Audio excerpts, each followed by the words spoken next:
ભાઈ દુકાને એક તમાકુ લેતો હોય. લવડો થયો તમાકુ ખાશો?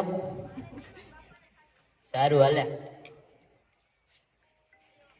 દે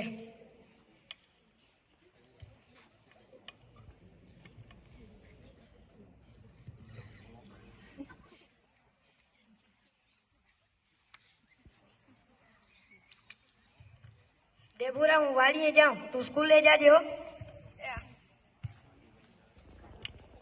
આજ બાપા ગદના તમાકુ ભૂલી ગયા લાગે. હાલો આજ ભારે મેળ હે. કાયમ બાપા ખાતા હોય એટલે નામે જશે તમાકુ. હું ખાવ જોઈએ કેવી છે. આ તો કર ના હવે અસલ લઈ ગઈ. હાલો માર ભાઈબંધ ને સખાડું. હાલે આ ખા. આ હે તમાકુ. આ કેવી હોય? આ બહુ અસલ હોય. મારા બાપા કાયમ ખાય. આ તો સારી છે. હવે ખા.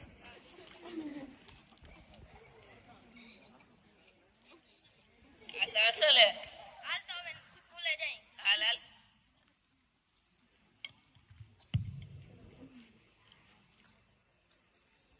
નમસ્તે સર. નમસ્તે બેસી જાઓ. આજે આપણે થોડું ઇતિહાસ વિશે જાણવાનું હે.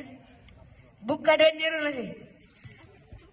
આવું હે તમાકુ નથી. આ ભારત દેશ હે.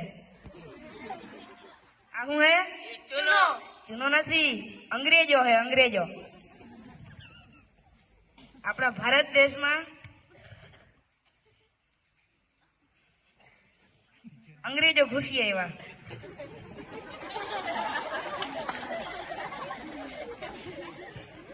પછી બેનું યુદ્ધ થયું તો અડધા અંગ્રેજો ભાગી ગયા. બાકી વધ્યા હતા એને ભારતવાસીઓ જેલમાં પૂરી દીધા.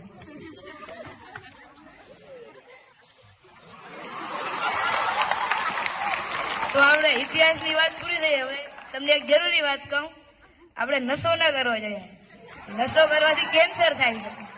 આ સર તો જો કેવા પોતે નશો કરે ને આપણે રમાડે. આ વાત છે સર. હું બોલો. હાલો તો જાઓ હવે.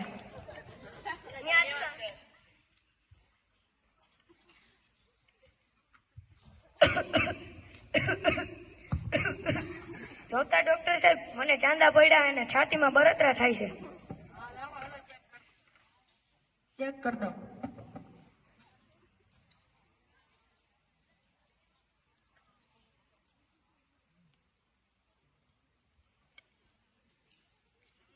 તો લાગતું નથી મોટું, પણ આપણે એક રિપોર્ટ ચેક કરી લઈએ.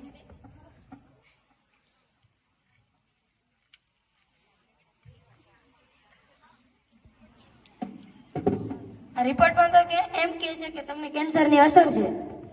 હે મને કેન્સર છે? હા. તો હવે હું શું કરું ડોક્ટર સાહેબ જણાવો તમે. આ કેન્સર તમને હજી અસર જ ચાલુ થઈ છે તો તમે જો તમારું વ્યસન મૂકી દેશો તો તમને સારું પણ થઈ જઈ શકે છે. મારું શું થશે ડોક્ટર સાહેબ? મારા નાના બાળકો છે. તમે વ્યસન હવે કરતા નહીં. હા ડોક્ટર સાહેબ, આના માટે કઈ દવા? હા દવા આપો.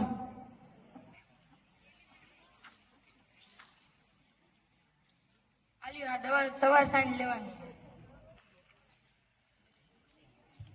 આજે બાપા ઉદાસ લાગે છે. પૂછું શું થયું બાપા? મને કેન્સર થઈ ગયું. શું કેન્સર થઈ ગયું? હું હમણાં જ આવું. પાછો કાઈ હોયલા?